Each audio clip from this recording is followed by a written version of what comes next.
No sé, se ve mal.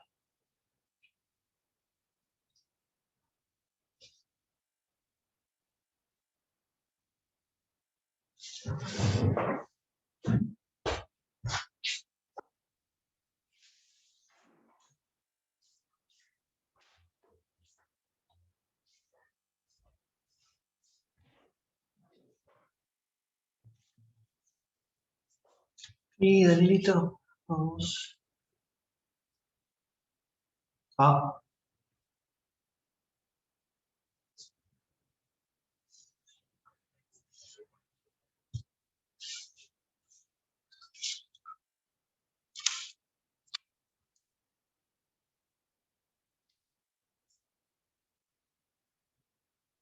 no le.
Olvídate.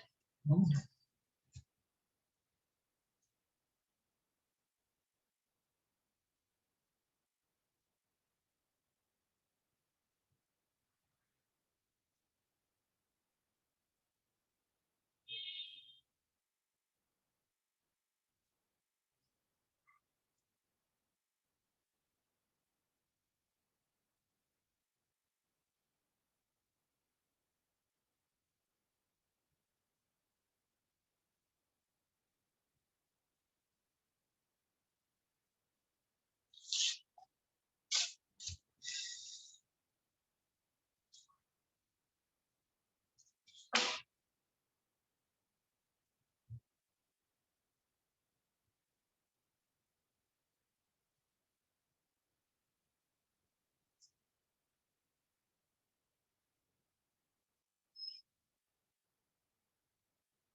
Hola, ¿cómo estás, Augusto?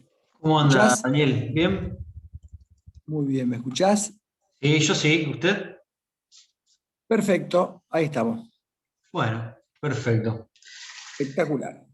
Bueno, bueno, gracias por atenderme primero. No, por Eh, favor. le voy a dar un pequeño lineamiento, digo, de la entrevista. Los temas son los que hablamos ayer, más o menos. Sí, no te hagas problema. Vos preguntame y decime, yo más o menos voy decide más o menos la cantidad de preguntas para que yo vaya midiendo los El, tiempos de la respuesta, ¿no? el tiempo. Claro, bueno, a eso le quería decir, le quería llegar. No, si no, de alguna manera me cortás. Bueno, Va. la idea de las entrevistas en letra P, que no sé si nos conoce, pero bueno, son, digamos, transmitir la charla, más que hacer una gran entrevista larga. ¿A qué me refiero con esto? Que en lo posible, si tenemos un ida y vuelta, y replicar ese ida y vuelta en la nota. Yo sé que usted es un hombre muy doctrinario y demás, ¿no? Tiene mucha doctrina, pero bueno, se lo comento, así hacemos rápido. Hacemos, digamos, más para la gente, digamos. Exacto, exacto. Preguntas cortas, usted sabe que cómo es la celeridad en los medios de comunicación No, ahora, y no, bueno, sí, sí. usted me entenderá. Pues me entenderá. Bueno, Dale. primero le pregunto por coyuntura, por esta nueva ola que viene.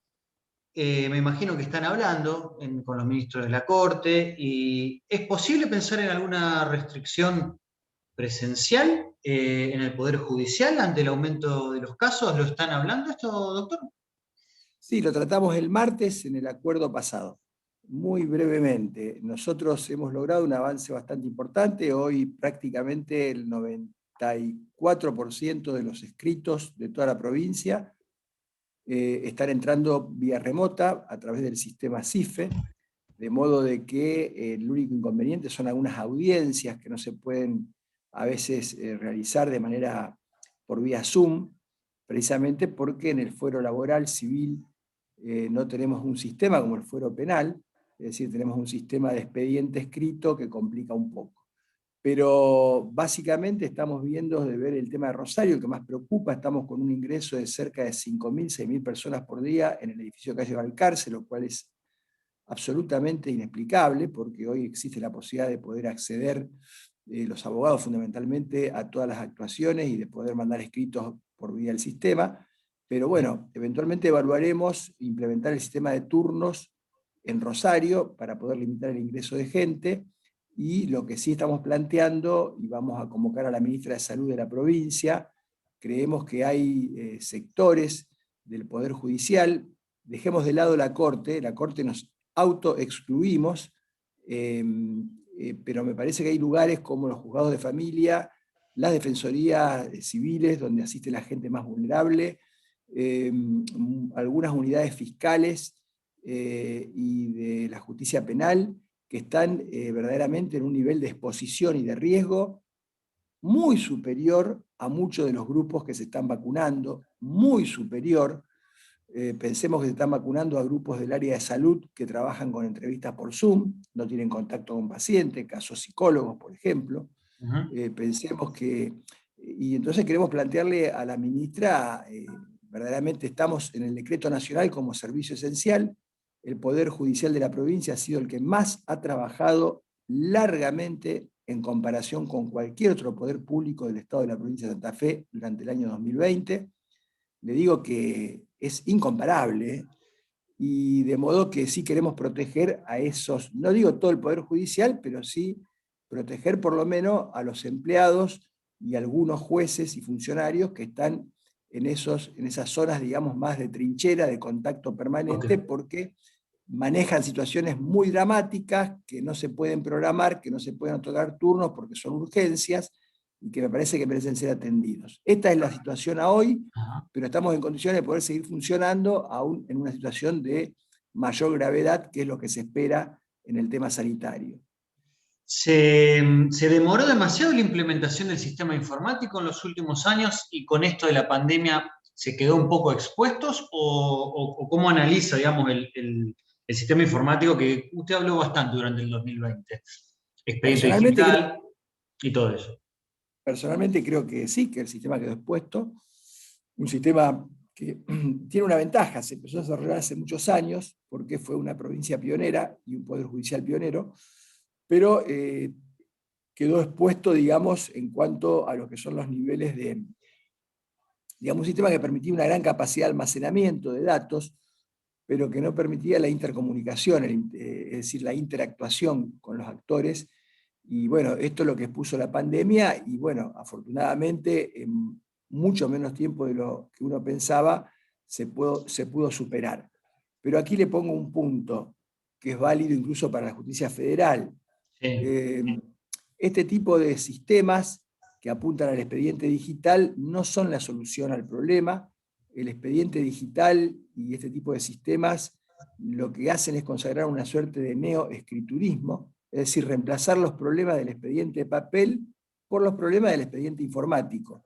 La informática tiene muchos problemas, tiene muchas complejidades, de modo que le va a generar más comodidad a la gente, más comodidad al abogado precisamente, porque puede trabajar desde su estudio, pero no va a resolver ni el problema de la duración o los tiempos de los procesos, que es lo que sí le preocupa a la gente, que es nuestro objetivo o nuestro destinatario principal, y no va a dejar de tener inconvenientes, porque el sistema se cae en la NASA, y se cae en el Poder Judicial, y se cae en el ANSES, y genera muchos problemas. De modo que esto creo que nos lleva a tener que reflexionar sobre pensar, antes que avanzar tanto con la tecnología, en cambiar los procesos de trabajo, los procesos de litigación, los modos de litigar y de gestión, y luego sí aplicar tecnología a una forma de trabajo diferente. Y esa forma de trabajo diferente no es otro que el de sistemas de audiencias públicas y orales sin Claro. papel.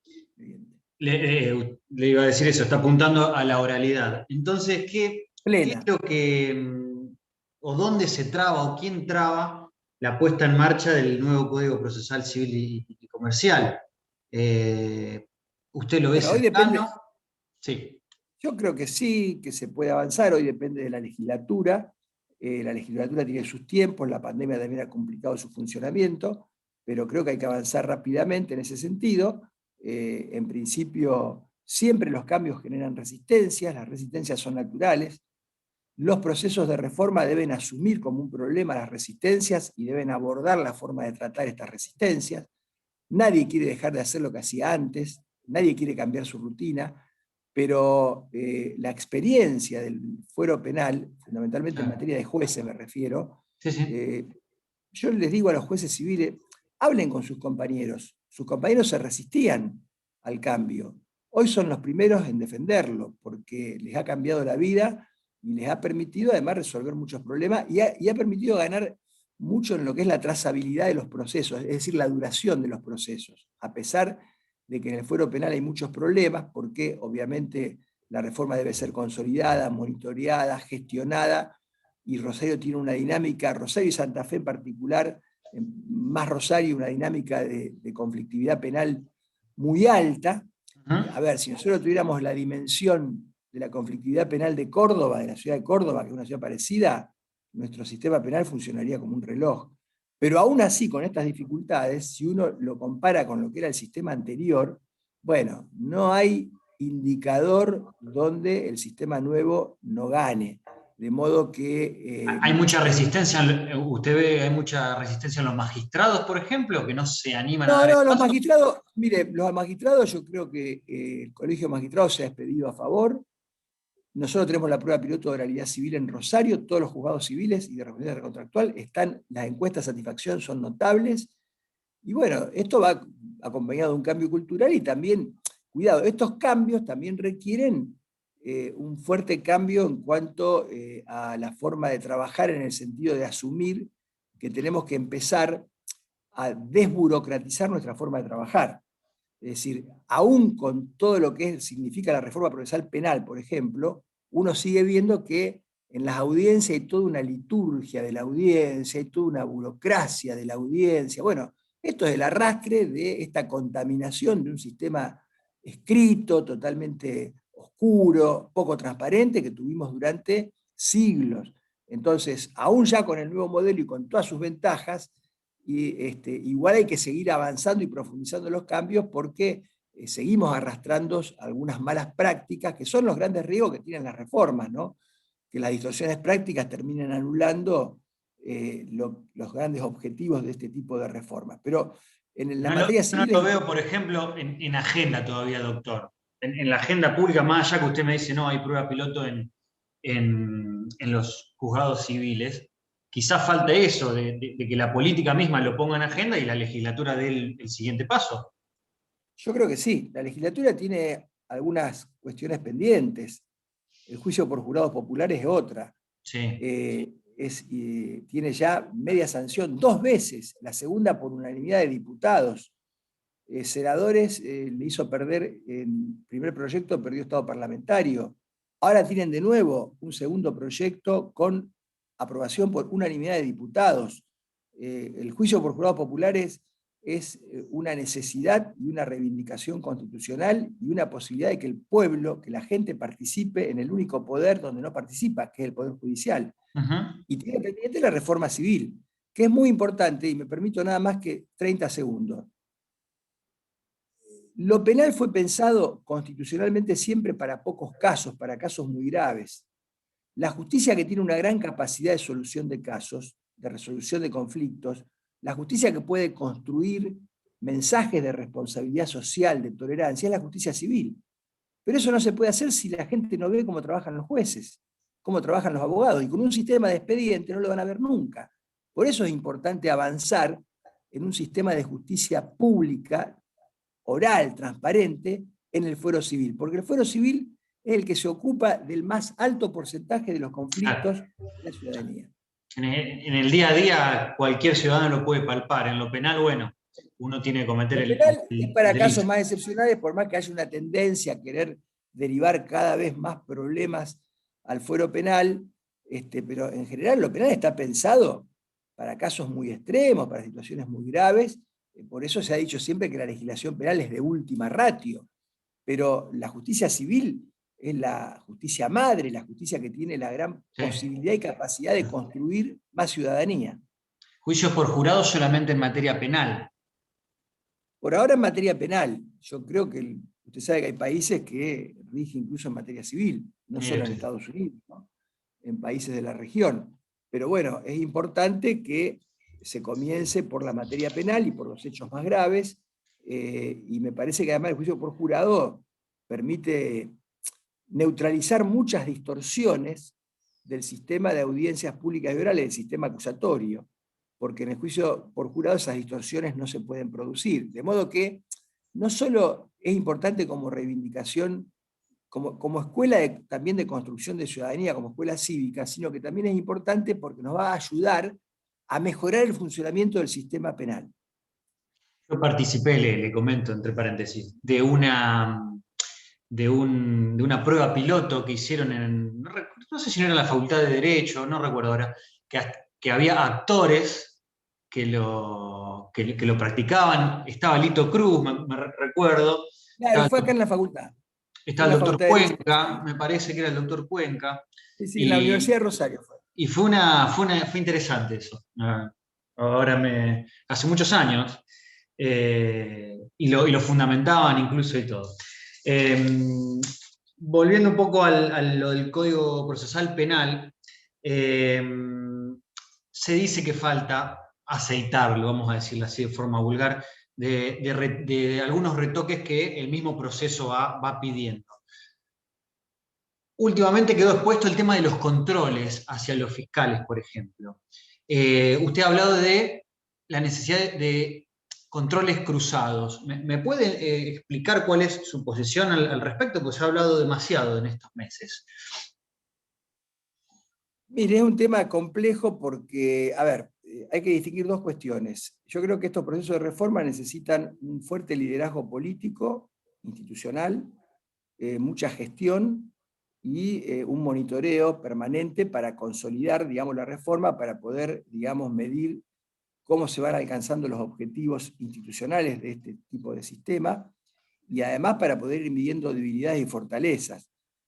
Lamentablemente nuestra provincia no ha tenido esta instancia no la puede asumir un poder del Estado, bajo ningún punto de vista. Esta instancia requiere de expertos, de modo de que esta instancia requiere sí de una comisión institucional que le integren diputados, senador, miembros del Ministerio Público Fiscal, algún otro actor institucional, pero que tengan una asistencia técnica de organizaciones no gubernamentales que tienen profundo conocimiento del funcionamiento de este tipo de sistemas. Pensar un monitoreo o un sistema de control desde, por ejemplo, la Cámara de Senadores, verdaderamente es... yo no creo que todos los senadores estén muy formados, digamos, en lo que es un sistema adversarial y acusatorio lo que es la estructura y funcionamiento de un Ministerio Público Fiscal. Lo digo con todo respeto, todos tenemos nuestras limitaciones, de modo que en ese sentido me parece que los controles cruzados hay que distinguir. Una cosa es el seguimiento, es el monitoreo para mejorar, otra cosa es el ejercicio de la potestad disciplinaria para sancionar O remover, los problemas claro. o remover. Exactamente, son dos cosas muy diferentes. Entonces, cada una de estas cuestiones tiene sus libros, tiene un capítulo aparte. Me parece que nosotros tenemos que avanzar en algún tipo de articulación para un control cruzado con los distintos actores políticos, institucionales, pero con el asesoramiento siempre de alguna organización no gubernamental que nos alcance la experticia, ¿no es cierto? Porque, a ver, no todos estamos o están en condiciones de poder juzgar cómo funciona el Ministerio Público Fiscal. De hecho, hay mucha crítica a la falta de controles, pero yo le voy a dar un dato contundente.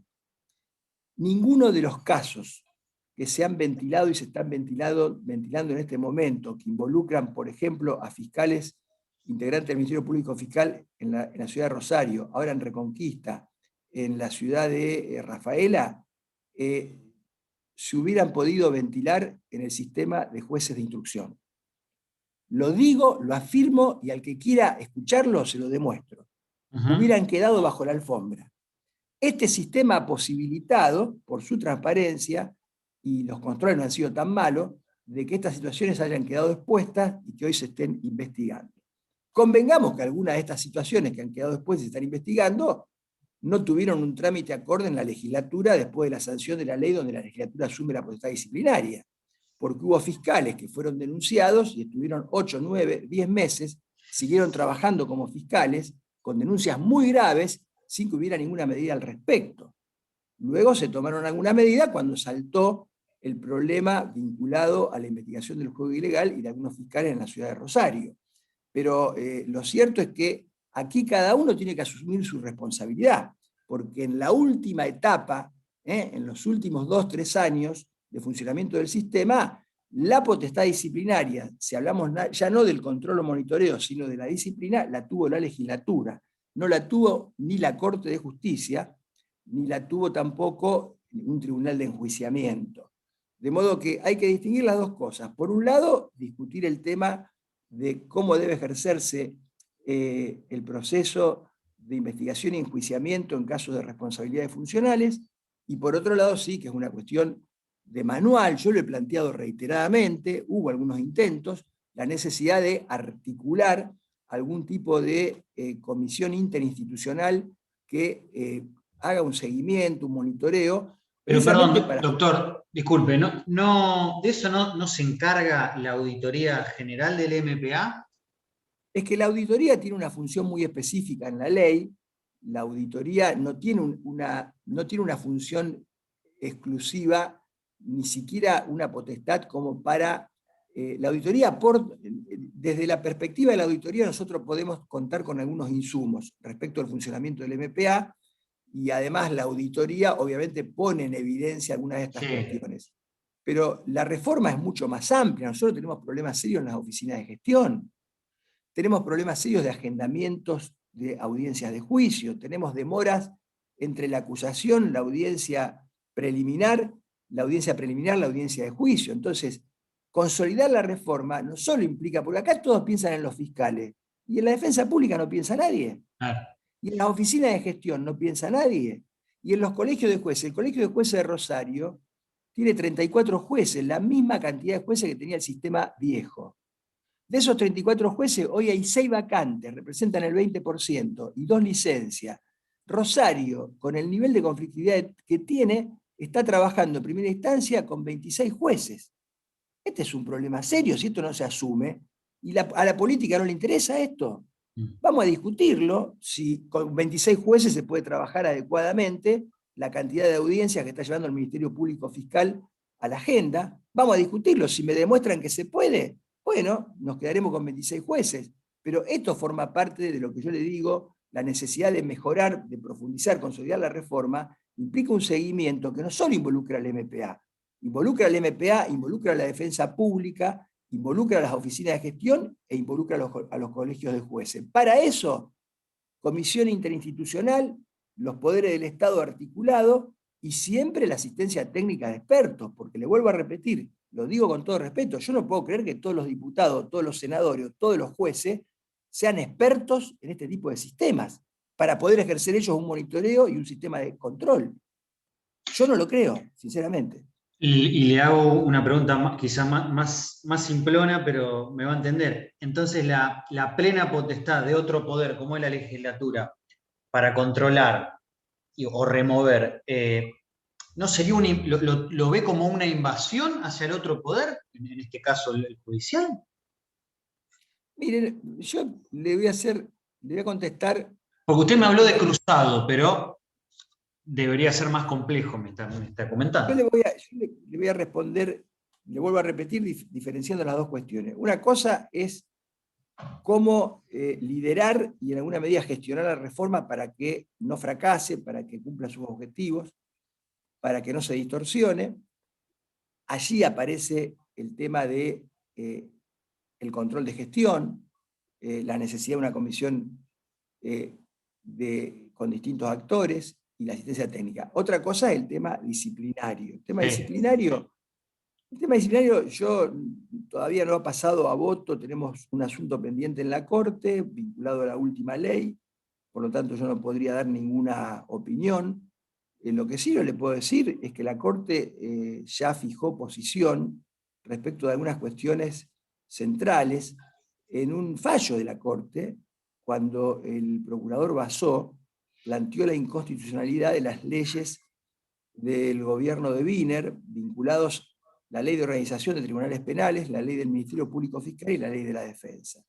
Allí la Corte, el procurador planteó que esas leyes eran inconstitucionales porque estaban invadiendo facultades que estaban consagradas para la Corte en la Constitución de la provincia. La Corte, y de esto sí puedo hablar porque es un fallo público, la Corte se manifestó en una acordada, en una resolución, 4 votos diciendo que las leyes eran válidas, 2 votos diciendo que las leyes eran inconstitucionales. Comienzo por los 2 votos de minoría. Los 2 votos de minoría dijeron que estas leyes no eran constitucionales porque afectaban la constitución de la provincia, entre otras cosas, la disposición que le otorga a la Corte, la Constitución, no una ley, la potestad disciplinaria sobre los fiscales. Y los 4 votos de mayoría dijeron, sí, es cierto que la Constitución de la provincia le otorga a la Corte la superintendencia, el gobierno y hasta la disciplina sobre los fiscales.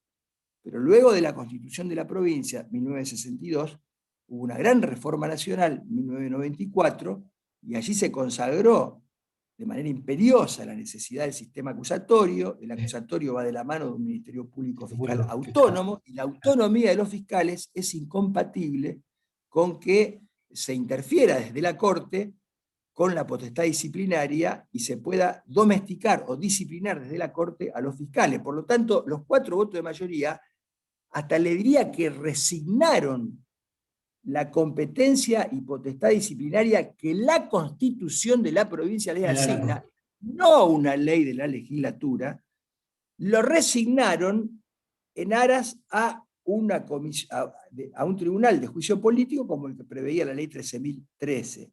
Esto es lo que tiene resuelto la Corte hoy, desde aquellos años. Este es un fallo de la Corte en donde en un overdictum los 6 ministros se expresaron y dieron su fundamento. Ahora nosotros tenemos que estudiar, yo no puedo opinar porque aparte no podría hacerlo ni aún habiéndolo estudiado, pero todavía no pasó a voto mío, hay un planteo, creo que en el caso del fiscal Espelta, y allí la Corte tendrá que pronunciarse sobre la validez o la invalidez de la última ley vigente vinculada a la potestad disciplinaria de los fiscales. Bueno, cuando me llegue el caso lo estudiaré y yo daré mi opinión. Lo que sí le puedo contar es lo que pasó cuando se planteó la inconstitucionalidad de las leyes por parte del procurador Bassó hace ya unos años atrás. Yo recuerdo que hace unos años la Corte atendió... ¿Me escucha, doctor? Sí, muy bien. Sí. No, le decía que hace unos años la Corte atendió una queja sobre un fallo similar, también de la Cámara Laboral, creo que era un amparo del fiscal Narvaja y McCormack. Pero en Resolvieron, ese fallo, sí, pero en ese fallo la Corte no se pronunció sobre el fondo porque en el interín, cuando llega la cambió la Corte, ley, claro. cambió la ley. Entonces la ley que se cuestionaba no era la ley que ahora estaba vigente. De Pero modo que ahora igualmente, sí ahora se reproduce la discusión sí. con este nuevo planteo. Pero Yo igualmente me decía, le decía que igual recogí el fundamento de usted en aquel momento y dijo, en directo, le digo, la remoción de fiscales debe ser acorde con la independencia y la autonomía funcional de la acusación. Cualquier regulación en sentido contrario implica violentar la autonomía reconocida. Me sí, yo dije dijo, eso porque sí, yo dije eso porque ya lo había dicho en aquel fallo que le estoy citando, que es un fallo de la Corte, y porque similar, además hoy claro. lo que surge de todos los instrumentos internacionales, ¿no? Y de todas las recomendaciones internacionales y de los tratados incluso internacionales y de los fallos de la Corte Interamericana de Derechos Humanos, que son fallos que supongo que todo el mundo conocerá, por lo menos los que, si yo voy a sancionar una ley porque soy legislador, supongo que los asesores que tienen los legisladores habrán anoticiado a los legisladores sobre estos fallos. Usted está viendo que se ha politizado mucho la justicia en Santa Fe. No, no, la justicia de Santa Fe afortunadamente no se ha politizado. Yo creo que la justicia de Santa Fe, en este sentido, hay que diferenciarla. Tiene muchos problemas, tiene muchos efectos, tiene muchas debilidades, Ujú. pero convengamos que la justicia de Santa Fe ha mostrado un nivel de independencia muy importante, y bueno, de hecho, incluso fíjese que las instituciones siguen funcionando más o menos bien. La auditora del Ministerio Público Fiscal recibió una serie de planteos y tomó una decisión con plena independencia de parte de ella. La decisión podrá ser buena, mala, regular. Yo no soy quien para juzgarla, pero le quiero decir de que es una decisión que muestra de que las instituciones funcionan. Y aquí Usted, perdón, no se la ha... doctora Branicic me está diciendo. Sí, sí, ¿Y sí, la a doctora qué se Benici. refiere? Que no sé, la Bueno, decisión. ella recibió una serie de planteos, creo que la semana pasada, y los resolvió rápidamente. Y la decisión, digamos, de la auditoría, vinculadas a un exministro de Seguridad, también muestran que las instituciones funcionan dentro del Poder Judicial y dentro del Ministerio Público Fiscal. Es decir, que frente al planteo de fiscales regionales, frente al planteo del propio fiscal general, etcétera, la auditora tomó una decisión que a lo mejor es error. Yo no sé si, digamos, no voy a juzgar el contenido de la decisión, pero marca claramente que tomó una decisión conforme a su convicción y no siguiendo, digamos, uno podría decir, bueno, si un fiscal regional, el de Santa Fe, un fiscal general, hacen un planteo, la auditora está dentro de esa misma estructura. ¿Va? ¿Esto qué le quiero significar? Son muestras de que nosotros tratamos de recuperar, digamos, la legalidad y de preservar la independencia. Si no hay un poder judicial independiente, lamentablemente estamos perdidos. Lo que pasa es que la institucionalidad también se construye entre todos los poderes, no solo con el poder judicial. Bueno, Pero en yo realidad considero que... la pregunta iba quizá un poco a eso, porque hay una disputa que parte quizás del seno del Senado y se traslada también al MPA con esta cuestión entre los fiscales. ¿Eso no decanta en el nivel institucional? ¿Usted qué análisis Bueno, hace al eso respecto? que no, nosotros, yo soy una persona muy realista, no Sí. voy a negar de que hay un problema institucional y que se ha generado un problema institucional motivado por una serie de hechos que tienen conocimiento. Eh, la idea nuestra, el Poder Judicial, los que generan cuestiones políticas que lo resuelvan los políticos. Nosotros vamos a resolver con la ley en la mano. Y de hecho, fíjese que no solo mantenemos la independencia, sino que somos bastante tolerantes, ¿no? Porque cuando la Cámara Laboral falló declarando Sí. la invalidez de una ley de la provincia, la legislatura se reunió solamente para criticar el fallo de los jueces. Imagínense que la Corte se reúna para criticar a los legisladores. De modo que yo digo las cosas como las siento. No me pareció bueno que la legislatura de Santa Fe se reúna para criticar con nombre y apellido a jueces por el contenido de su sentencia. ¿Me explico? Si esos jueces se comportaron indebidamente, que asuman la potestad que tienen para generar las instancias de remoción a través del juicio, el Tribunal de Enjuiciamiento. Pero que un poder del Estado se reúna para criticar a otro poder del Estado por el contenido de su fallo, no me parece que aporta mucho a la institucionalidad de la provincia. Entonces, nosotros vamos a aportar siempre. Nosotros vamos con la ley en la mano. Pero la institucionalidad se construye entre todos. Y me parece que es un momento como para que todos levantemos un poco el pie del acelerador y pensemos que tenemos una provincia con una gran potencialidad, que tenemos una provincia con mucha historia y que no podemos, digamos, dilapidar este acervo, este capital de una provincia importante incluso estratégicamente en el contexto nacional, y que no lo podemos dilapidar porque en alguna medida nos está mirando todo el país. No, se llegó a insinuar de que se cierra una causa. Yo no conozco, digamos, el detalle. Obviamente que en las causas personales solo pueden intervenir las partes o quienes tienen interés legítimo. De modo que es un tema que lo resuelve el juez y que puntualmente si el juez no conforma alguna parte, la parte podrá apelar y lo resolverá la Cámara y eventualmente le quedará un recurso ante la Corte si es que hay algún agravio constitucional o alguna arbitrariedad manifiesta. Pero, ¿qué quiero decir? Me parece que estas cuestiones hay que pensar en términos ni de sector, ni de un poder respecto a otro poder.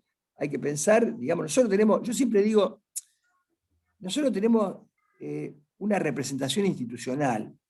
Yo no puedo usar la institución o mi representación institucional para canalizar mis sentimientos o mis emociones personales. Sí.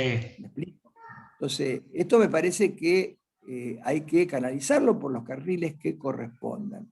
Si hay una investigación y alguien considera que tiene una prerrogativa, bueno, hay que discutir si esa prerrogativa es válida o no es válida. Y la discusión podrá llegar a la Corte Nacional o no, o podrá resolverse, pero bueno, hay que utilizar los canales institucionales y tratar de evitar, digamos, que se produzcan confrontaciones que a veces generan más deterioro que otra cosa. Y esto vale para todos, cuidado, vale para nosotros, vale para todos, pero... Pero usted se está refiriendo puntualmente a lo que ha sucedido en el Senado. Yo me refiero, mire, ha habido problemas de todo tipo, ha habido problemas vinculados al ex ministro de Seguridad, ha habido problemas vinculados al Senado, ha habido problemas vinculados a los fiscales, ha habido jugadas feas, jugadas sucias. Yo el otro día, fin de semana, salí por la calle Recreativa, veía unos panfletos, me hacían acordar, tipo, vio el servicio de inteligencia de otras épocas, Sí. Tratando de descalificar a un fiscal, Sí. fiscal Ederi, Sí. con un corte y pegue. Esas cosas, por más que la haga un loquito, a veces los loquitos tienen alguna apoyatura atrás, ¿no? Generan mucho daño institucional, porque hoy, digamos, la globalización ha generado un esquema en perspectiva política, que esto lo explica muy bien Luigi Ferraioli cuando habla de los poderes salvajes, ¿no? Hoy hay una apuesta fuerte de algunos sectores al debilitamiento de la democracia. Y la democracia se la debilita debilitando los partidos políticos.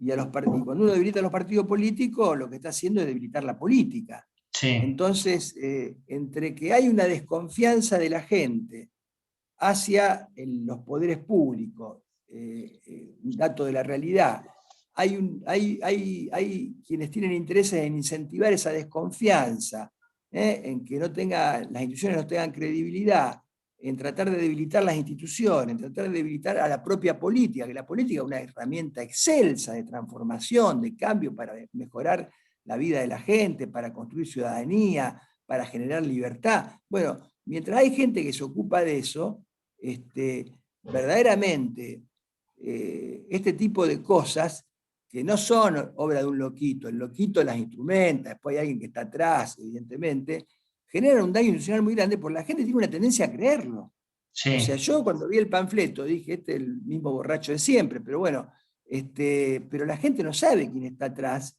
y cree que eso es cierto. Entonces, me parece que esto no es una anécdota.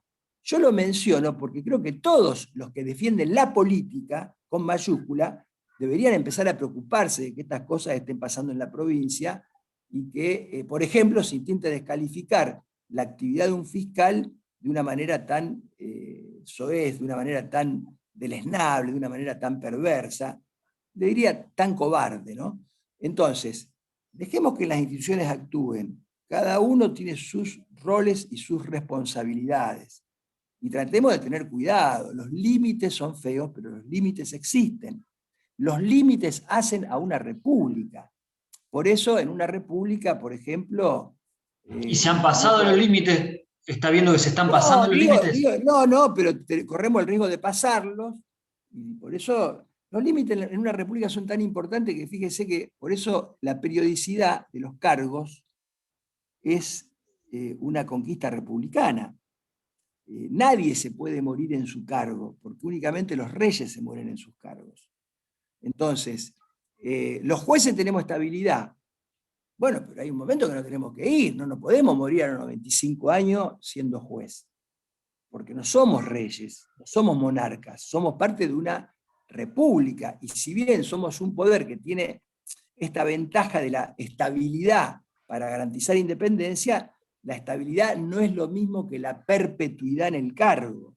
¿Me explico? Sí, Bueno, lo que yo creo que queda en la gente, con todo el proceso que usted está diciendo también, es que la justicia termina siendo un privilegiado sí, por supuesto, de la sociedad. El pero no doctor, tenga la menor duda. el Pero no presidente tenga la menor Fernández duda, es una... lo dijo incluso hace pocos meses en la apertura del Congreso, y por supuesto salió el tema también de ganancias, que bueno, ya sabemos el tema de la intangibilidad y demás, pero queda flotando la sensación de privilegio. ¿Usted cree, Sí, cómo se trabaja sobre eso? Es muy difícil no, cambiar las percepciones. es muy difícil cambiar esa percepción porque esto se visualiza como un privilegio. Bueno, se trabaja muy fácil. Mire, hoy la Constitución Nacional dice que a los 75 años un juez tiene que jubilarse, tiene que jubilarse a los 75 años, no se puede quedar hasta los 24. Así se trabaja. El tema de ganancias es un tema que en alguna medida el gobierno anterior lo resolvió con algún criterio bastante pragmático. ¿Por qué? Porque el tema de la intangibilidad, independientemente de la opinión personal, yo la he Sí. manifestado desde hace años en medios de comunicación, es cierto de que, digamos, el tema de ganancia era problemático porque puede generar una cantidad de pleitos, de amparos muy grande en función de la intangibilidad. Lo que hizo el gobierno anterior fue copiar lo que hizo Estados Unidos. Cuando a Estados Unidos se le planteó ese problema hace muchos años atrás, Estados Unidos dijo, bueno, esto va a ser Hasta acá. dijo, esto va a ser un problema grave. De acá en adelante pagan Claro. ganancias. Total, en 15 años se mueren todos. O sea, yo no voy a estar dentro de 15 años en la corte, ¿me explico? Sí. Y bueno, entonces va a llegar un momento, no me pareció una salida, una mala salida, al contrario, va a llegar un momento de acá a 10 años, a 12, a 15 años, que todos los jueces van a estar pagando ganancias, ¿me explico? De modo, de esa perspectiva ya no es un privilegio. Ahora, yo quiero decir la contracara de esto. La gente carga mucho sobre el Poder Judicial porque la gente probablemente sea el poder del que más desconfía, pero también del que más espera. Hoy hay un proceso de judicialización de todo, incluso de la política, que es distinto a que la justicia se politice. Se está judicializando mucho la política, se están judicializando muchísimos casos. Entonces nuestro poder, el Poder Judicial, es un poder muy visible, la gente lo ve. ¿Cuánta gente conoce cuántas horas trabaja un legislador? ¿Cuánta gente sabe cuáles son los ingresos de un legislador? ¿Cuánta gente conoce con nombre y apellido de los legisladores? Bueno, yo con esto no hago una crítica, estoy haciendo de sociólogo, describo una realidad. Al Poder Judicial es más visible. Y hay poderes judiciales que son más visibles que otros. El Poder Judicial de la provincia es más visible que el federal. ¿Cuánta gente conoce a los jueces federales? ¿Cuánta gente sabe dónde queda la justicia federal? Sí. Ahora, hay un problema y van a Balcarce y Pellegrini en Rosario, o van a la puerta del tribunal en Santa Fe. Entonces, Pero se lo así como, mira, doctor, se lo mira así como siempre con el foco penal. Me parece que ahí está no, el la foco penal complejidad. también hay, bueno, porque lo penal es la vidriera Claro, pública, es lo que más tira, es lo que más rating genera, y es un tema grave, pero también hay otros planteos vinculados a la justicia de familia, vinculados a cuestiones también ambientales, etcétera, etcétera. Pero digo, es una justicia muy visible. Ahora le doy el dato, y se lo reitero, no hay poder ni sector de la administración pública de la provincia de Santa Fe que haya tenido el nivel de desempeño y de trabajo durante el año 2020 que tuvo el Poder Judicial de la provincia. Y, esto es un dato, por lo menos reconozcan una, es un dato real. El registro de la propiedad casi no funcionaba, el registro civil a cuentagotas, el ANSES, un problema. La justicia dio respuestas. Entonces, está bien, es cierto, pero además convengamos, algunos de los privilegios que se nos atribuyen no son tales. Yo con mi antigüedad, en cualquier trabajo privado tengo 45 días de vacaciones, por ley de contrato de trabajo. Y la mayoría de los camaristas, por lo menos de camaristas y algunos jueces de primera instancia hacia arriba, tienen 45 días de vacaciones en cualquier empresa privada. Entonces, a la hora de generalizar hay que ser muy cuidadoso porque es cierto, hay cuestiones que se pueden discutir, pero fíjese, el Poder Judicial es el que menos porcentaje de licencias tiene de todos los poderes del Estado. Y si usted toma las licencias de larga duración, la diferencia es abismal. El porcentaje del Poder Judicial es ínfimo. Ahora, estos datos no se conocen. Estos datos no se dan a conocer.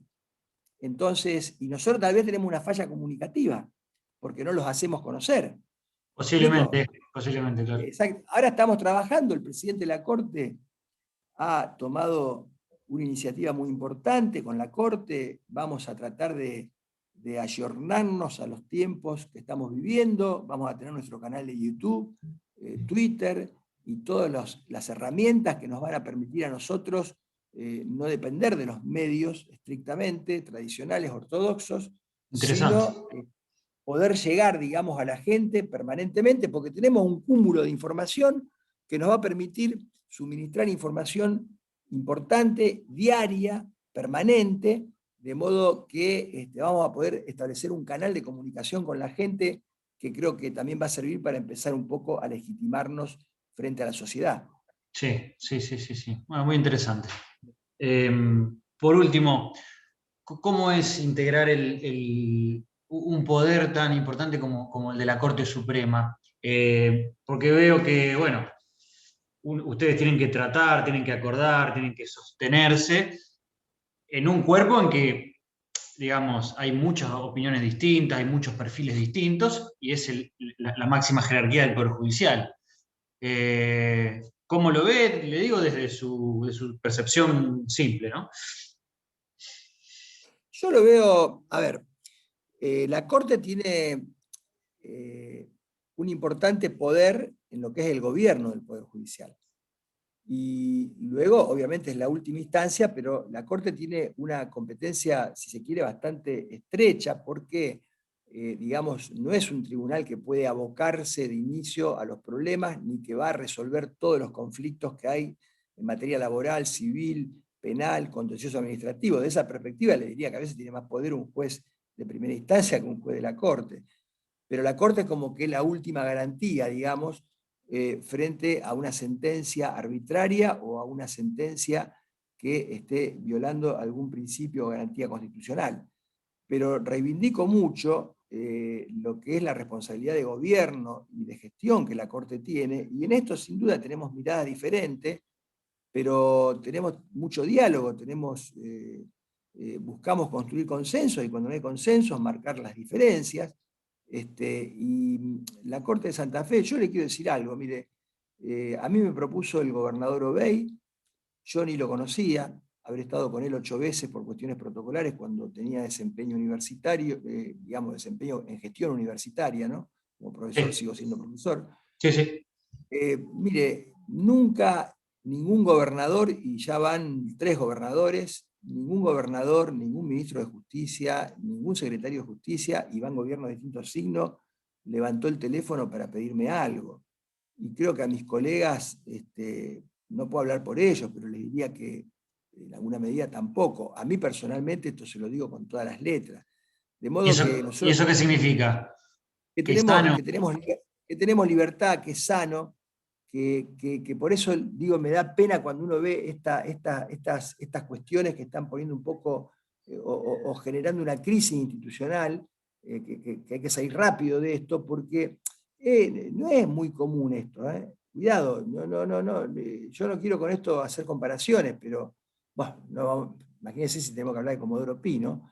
Pero no es muy común esto, que un ministro de la Corte, que ya lleva 10 años, 11 años en la Corte, le diga y le asegure, como puedo hacerle a mis colegas, que pasó por 3 gobernadores, 3 gobiernos de distintos signos políticos y nunca fue molestado, ni sugerido, ni... eh, eh, yo tampoco lo permitiría, obviamente. Soy una persona que defiendo mis convicciones, mis ideas, de acuerdo a la ley y fundamentalmente mi independencia, pero nunca he tenido un mal trance en esa perspectiva. Entonces, este es un dato muy importante para la provincia. Por eso vuelvo a repetir, toda esta fortaleza hay que capitalizarla y nos tiene que servir para poder pensar en parar un poco la pelota y ver cómo, si hoy hay una crisis que involucra a algunos sectores o algunos protagonistas o algunos actores institucionales, cómo podemos resolverla y salir rápidamente de ella para fortalecer la institucionalidad en la provincia. Bueno, doctor, me quedó pendiente dos cositas. Primero le quiero, no sé si me puede contestar esto, pero usted vio que el ex ministro de Seguridad quiere volver a su cargo en el organismo de investigaciones. Él tiene derecho a volver, no sé si tiene opinión formada, si quiere opinar al respecto. Mire, él Una pidió una licencia. licencia y el Ministerio Público Fiscal es autónomo, el fiscal general le otorgó la licencia. Sí. Eh, por una previsión legal, todas las licencias de ese tipo terminan comunicándose al Poder Ejecutivo y pasan por la Corte. Nosotros lo que hicimos en la Corte fue eh, comunicar y elevar, digamos, el pedido de licencia concedido por el Ministerio Público Fiscal. De modo que si el ex ministro de Seguridad interrumpe su licencia, se supone que debe volver a su cargo. Y quien debe, digamos, resolver ese regreso a su cargo es el fiscal general. Salvo que exista algún tipo de obstáculo, yo no lo puedo visualizar porque no conozco el caso, o de impedimento o de incompatibilidad, pero bueno, tendrá que ser el fiscal general quien lo resuelva y eventualmente veremos cuáles serán las instancias posteriores. Pero en Ujú. principio el tema es muy sencillo. Una persona que pide una licencia, eh, interrumpe la licencia y pide que se reintegre al cargo. Como regla general, vuelvo a repetir, salvo que hubiera un impedimento legal por algún hecho sobreviniente o alguna situación, yo no conozco el caso, por eso no puedo decirle con contundencia, no habría inconveniente para que quien pidió una licencia y le fue concedida, cuando pide reintegrarse, sea reintegrado. Sí, parece simple, pero en el medio ocurre todo lo que estuvimos hablando durante media hora con todo ese, ese barro que se Bueno, está obviamente, visualizando. sí, bueno, obviamente, si la persona que pide el reintegro a su trabajo se encuentra inhabilitada por un juicio político, se encuentra condenada, se encuentra, obviamente las cosas serían distintas, pero no sé si es este el caso. Por Mm. eso le vuelvo a repetir, es un tema muy puntual del Ministerio Público Fiscal que debe resolverse en esa instancia. Bueno, doctor, no sé si si le pareció bien, si estuvo cómodo, hablamos tranquilo, me parece.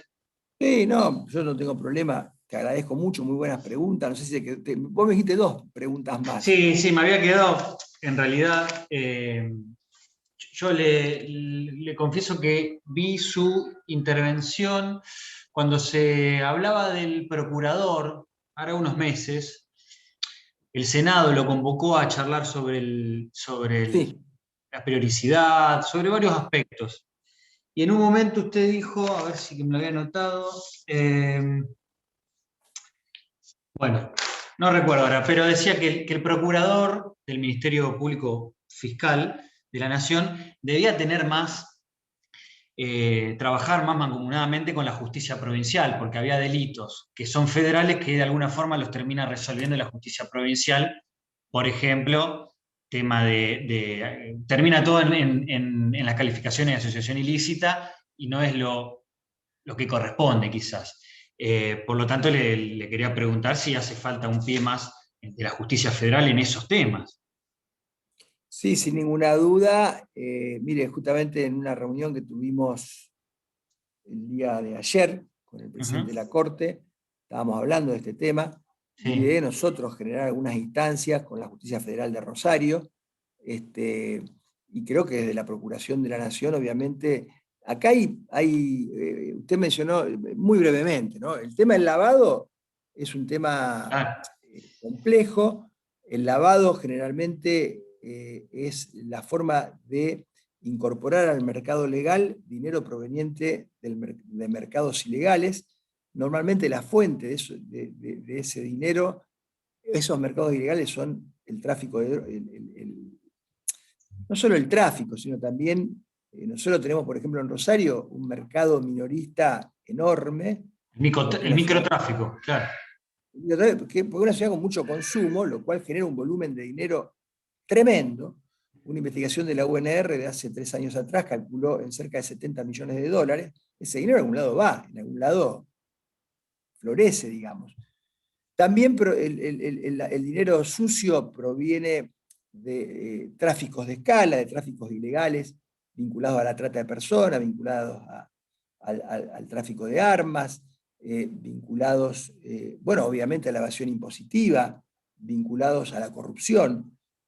Ahora, ¿qué pasa? La Corte tiene un fallo muy importante en el tema, la Corte de la provincia, veremos qué dice la Corte Nacional. Nosotros hemos reivindicado la competencia provincial cuando el lavado es consecuencia de delitos que se producen en nuestro territorio, que afectan a nuestro territorio, que nos dejan los muertos en nuestro territorio y que todos los perjuicios en términos económicos de lo que representa el lavado se dan en nuestro territorio.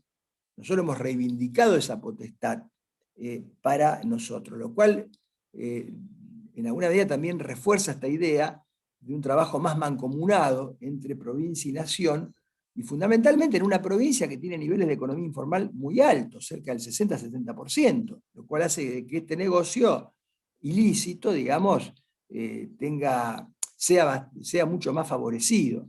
Entonces me da la impresión que sí, esto debe formar parte de una política estratégica y, le vuelvo a repetir, eh, los fiscales nuestros y los federales no solo deben ocuparse de los delitos violentos, de los delitos callejeros, de los delitos comunes violentos asociados a el narcomenudeo y a las disputas, digamos, sobre el mercado interno que hay, usted conoce porque lo lee en los diarios, Sí. que sin duda hay que ocuparse de eso y hay que investigar y hay que eventualmente castigar a los responsables, sino que también hay que ocuparse de los eslabones que están más arriba, de los que lavan la plata, de las grandes estafas que producen perjuicios enormes y fundamentalmente del tema del lavado, porque la gente visualiza mucho más el delito violento callejero, aunque no sea víctima, es mucho más impactante, es gravísimo, deben castigarse, pero no pareciera que no alcanza a ver o a dimensionar el nivel, el gran perjuicio que provoca este otro tipo de maniobras que obviamente nos llevan a cabo gente que no tienen entrenamiento, porque la persona que no tiene entrenamiento anda con un revólver por la calle. Para hacer este tipo de maniobra hay que tener otro tipo de entrenamiento y obviamente ese otro tipo de entrenamiento se corresponde con otros actores sociales. Bueno, Y me parece están quedando en evidencia ese perfil que están marcando.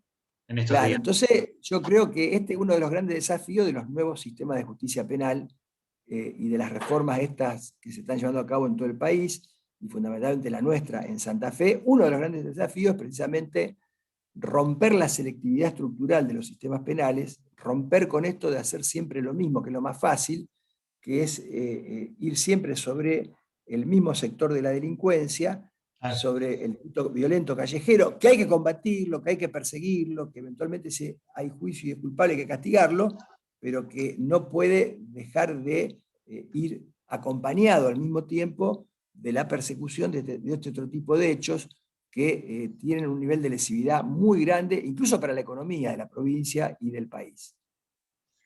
Bueno, gracias, doctor. Y le pregunto, esta nueva idea de comunicar y demás, que me dice que habló con el doctor Faristoco, Ya, sí. ¿quién va a estar Bueno, al mando? ahí están trabajando, te doy los datos muy puntuales. Está trabajando Santiago Gince, Santiago. está Sí, trabajando Martín en Santa Fe, que es el sí. responsable de prensa de Santa Fe. Ya hemos avanzado mucho. Lo que estamos trabajando ahora es en formar un banco de datos, porque este tipo de comunicación requiere de contar con mucha información para poder proveerla y para que la gente también se interese. Si no tenemos información para dar, obviamente. No, por supuesto. Exacto. Y nosotros tenemos mucha información para dar que tiene que ver con muchas cuestiones. Tiene que ver primero con prestaciones y servicios que se prestan, horarios, lugares, que para la gente es muy importante conocerlos y que muchas veces no se conocen, que tienen que ver con fallos relevantes. Últimamente han salido 2 o 3 fallos muy importantes, incluso a nivel de la Corte, pero hay muchos fallos de primera instancia, de Cámara, que son relevantes, que tienen que ver no solo con lo penal, tienen que ver con el derecho del consumidor, que tienen que ver con cosas de todos los días de la gente. Tenemos cuestiones que tienen que ver también con los procesos de reforma informática, en fin. Estamos trabajando y armando un banco de datos, de insumo y de información para ya poner en marcha lo antes posible este tipo de comunicación. Y van a Cualquier ser. duda que tengan, No, cualquier no, inquietud, yo puede digo hablar con Santiago. lo hablo con Santiago último, pero si van a formar un cuerpo, si van a concursar o algo para eso, o ya lo están trabajando con. Bueno, estamos trabajando tenemos, a ver, lo que hemos acordado es el conjunto de ideas madres, digamos, que alimentan este nuevo proyecto de comunicación por parte del Poder Judicial. Sí. Lo que estamos ahora justamente desarrollando es una sistematización del tipo y de los grupos de información que vamos a proporcionar y correlativamente de qué tipo de estructura vamos a necesitar para eventualmente sumar recursos. Bueno, no, le digo porque personalmente me interesa, por eso le No, por eso consultaba. vos comunicate, cualquier cosa me hablás o te comunicás con Santiago, y Sí, después, si la charla esta la grabaste, pasásela a Santiago. sí, sí, O a mí me la podés pasar si la tenés grabada. sí. Pero bueno, Bueno, por el otro tema, hablame cuando quiera al teléfono, mandá un mensaje o comunicate con Santiago, decirle que hablaste conmigo. Santiago sabía que yo iba a estar en contacto con vos. yo hablé ayer, pero no, al final fue antes de acordar con usted, doctor. Pero No, hablé yo por le otra dije cosa. hoy, sí, le dije hoy porque siempre después buscamos, viste, ver dónde se publica, dónde sale para tener la información, ¿no? Pero Perfecto. si vos tenés la grabación, mejor. Bueno, gracias, Daniel. Muy amable. Te agradezco a vos, que tenga un muy buen fin de semana. Bueno, gracias, igualmente. Ahí ve que estaba con tu hijito que estaba. Mi nena, no, Quería mirá, jugar está con vos. gritando a 20 Hijita, metros pobrecita. Bueno, un Gracias. abrazo grande, ¿eh? Gracias, Daniel. Un abrazo. Chao, chao.